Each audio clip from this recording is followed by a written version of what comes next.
All right, now let's talk IPOs. This week you got big IPOs. Gopal Snacks is the other one. They're looking at raising 650 crore rupees. Price band 381 to 401. Issue opens on 6th of March. And in terms of the profitability and EBITDA, those numbers will just come up on your screen. 5.5% from FY22 has jumped to 14%. So let's touch base with the management now. Raj Bipinbhai Hadvani joins us now. Hadvani, I've got the name right. Raj, good morning. Thank you for joining us. And Mukesh Kumar Shah, CFO of Gopal Snacks, also joins us. Now, gentlemen, good morning to both of you and thank you for joining us. Raj, I'll start with you. I'm just looking at first the trajectory for Gopal Snacks in terms of where the margins are and where things have moved. In between 3 quarters, your margins have gone up from 7% to about 14%. Why is that and is it sustainable? First of all, previously, in Corona time, we were giving 5 grams extra compared to our competitors. And after Corona, you can see in the correction in 2021-22, we have matched our grammage with our competitors in our market, and that's the reason you can see the spike in the margin. Margin was there, but it was going out because of we are giving more 5 grams compared to our competitor, and our grammage offering as of now is 25 grammage.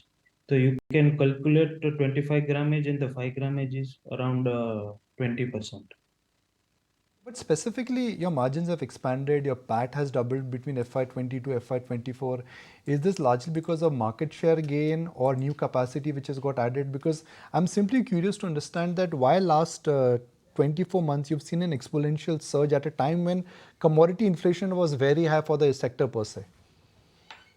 Uh, I mentioned mentioned that previously compared to our competitors, we're giving 5 gram extra. 1 gram is equals to around 10 lakh around rupees a day.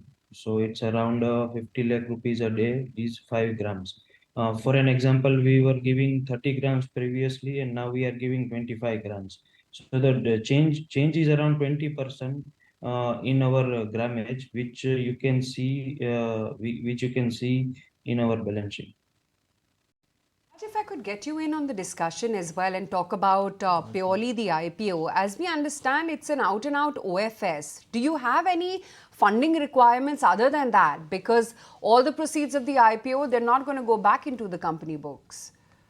As of now, companies cash-rich company don't have any debt, and around 100 crore we have profit in our EBITDA, so we don't require for any current business, and we do have our capacity more than enough for next many years. So in capacity expansion also we don't require any funds. Okay, right. Mukesh, if I could get you in on the discussion then, because, as we understand, Rajkot, Modasa, these are some of your unutilized capacities. What's the plan here and what's the capacity utilization that you're currently running at? We also understand that, purely the Gujarat market accounts for 79% of your total revenues. Is there any plan to diversify into any other states or geographies?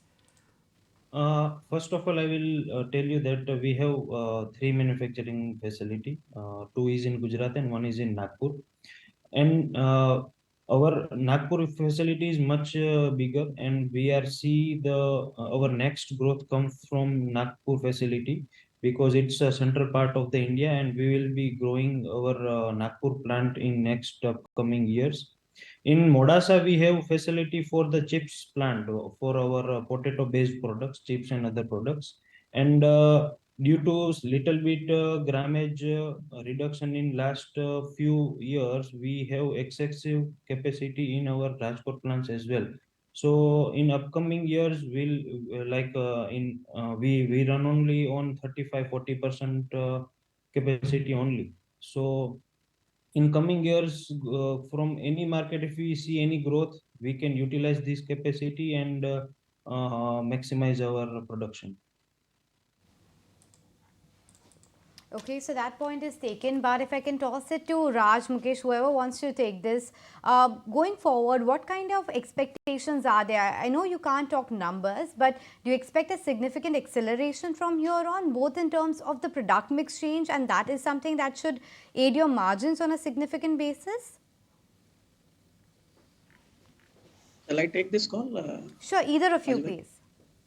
Yeah, so just to give a perspective, if you see our revenue mix currently, ethnic snacks contribute to 57% of our overall revenue. Western snack is something which include snack pellet and wafers, contribute 31% of our revenue. So as we grow outside Gujarat and Nagpur being centrally located, we have seen traction of Western snack outside state. So the mix will change from 60-40 to maybe 50-50 in next 3-4 years. So that is the revenue mix what we see in future year. In terms of growth, industry estimate is that snack industry will grow at 10.5% year on year, and we expect that we'll beat industry in future years. Our growth will be higher than the industry. That is what is our internal estimate. But the trend that we were seeing in the industry was that there was a bit of a down trading that happened, and for you as well, we understand that it's the smaller value SKUs that tend to do better. Is that something also which will likely to continue, or are you seeing some signs of a bit of a reversal there? No, so current mix between 5 rupees and 10 rupees and above is 75-25%. And our offering at 5 rupees is 25 grammage, which is similar to the other players in Gujarat and bit higher compared to other player in outside Gujarat. So, and we have packs at rupees 10 rupees SKUs and larger packs also. And definitely there will be a shift in the mix also going forward between 5 rupees and larger pack. Mukesh, are you looking at expanding into new categories which are just beyond comfort snacks? I mean, frozen food, sweets. Are you looking at expanding in new categories also? You can see we have more than 80 products in our portfolio. So as of now, we don't have any plan to expand in those categories. But yes, we have other part of the India where our whole category is not present. So we, as of now, we try to expand our categories in other part of the state where we have just started a few years back. So that's the plan as of now. Finally, Raj, the fact that we asked you this question, but you are doing an OFS, the company does not get any money. So what would be the equity structure for the promoters, and do you have any PE investors where the dilution will happen?